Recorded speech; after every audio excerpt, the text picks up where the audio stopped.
Hello, now we will discuss how we can convert uppercase letters to the lowercase in Excel. So you can see on the left hand side in uppercase column, some country names are written in capital letters. So using a function we can convert them in lowercase. Click on the cell where you want to convert them like this. Let's say I've clicked here, then press equal to sign and then call a function lower, lower, lower.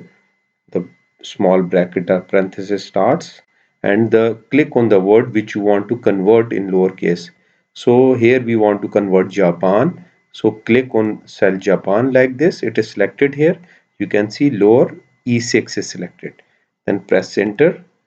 So Japan is converted in lowercase. So this cell we can click and hold from this corner and drag it down. It same will be implemented on all the remaining cells. Now you can see very quickly we can convert uppercase letters into small lowercase letters very quickly.